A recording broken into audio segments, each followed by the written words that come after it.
Get ready. 10 seconds. 5 seconds. Start. Madam, it is not yet 1 full year since our railway minister assumed charge of his office. But even during this short period, he has not only been able to keep up the tempo of improvement initiated by his two illustrious predecessors, but he has added considerably to their splendid record. A large volume of literature is normally circulated to members of parliament along with the budget every year. The Railway Ministry appears to have taken considerable pains this time to bring each and every aspect of railway administration prominently to light. This has necessitated the preparation and distribution of more papers this year. A thorough study of these papers brings to our mind a clear picture of the position of our railways as it was in the past, as it is in the present, and as it is proposed to be developed in the years to come. The most redeeming feature of the budget for the next year is that it contains no proposal for the enhancement of passenger fares, even though additional resources to the tune of Rs 50 crores have been sought to be raised next year.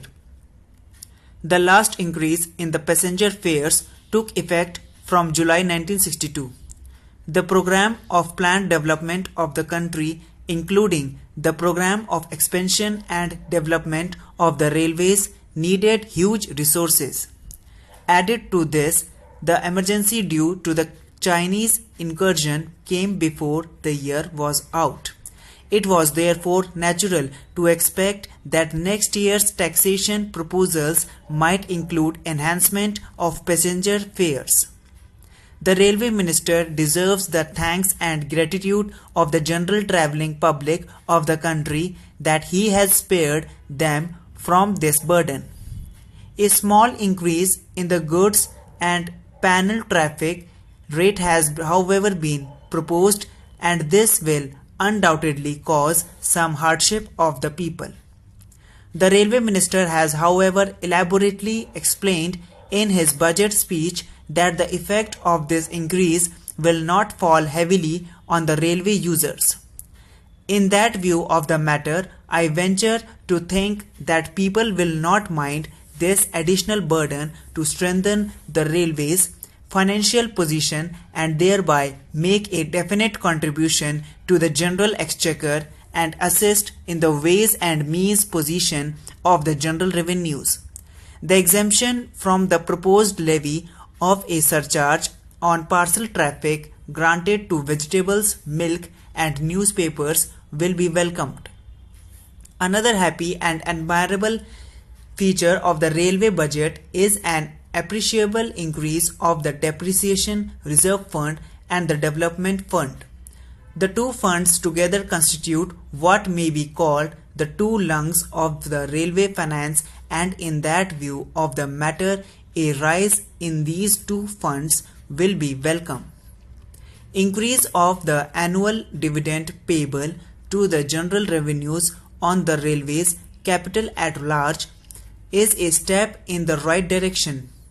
I would, however, venture to think that the next Railway Convention Committee, which is going to be set up in the year 1965, will see its way to recommend an increase of this dividend to 6%, keeping in view the general rise in the borrowing power of the central government. The additional contribution that will come from this increase of the dividend will amount only to Rs 4 crores.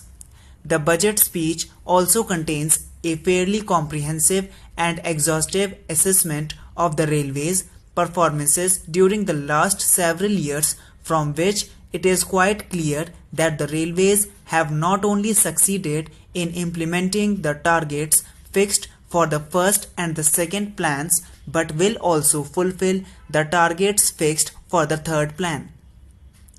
The drive for indigenous manufacture of all categories of railway equipment has also reached a high water mark, and the day is not far off when our railways will not only be entirely self-sufficient in all its requirements but will be able to earn foreign exchange by exporting their products abroad.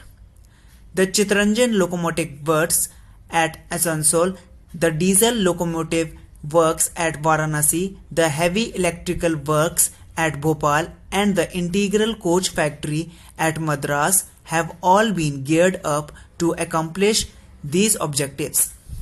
The most creditable thing about indigenous production is that the cost of locomotives and coaches manufactured in India is much below even the ex-factory cost of similar articles imported from Europe.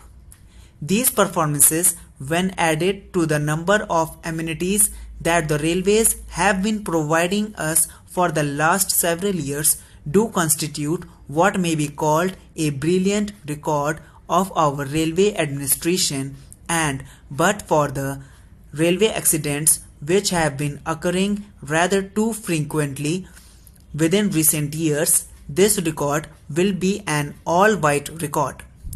These accidents, though regrettable, need not be construed as a serious black mark on the good name of our railwaymen in general. I agree to the observation that the failure of railwaymen and the accidents resulting therefrom constitute only an insignificant part of their achievements in the context of the vastness of their fields of operation.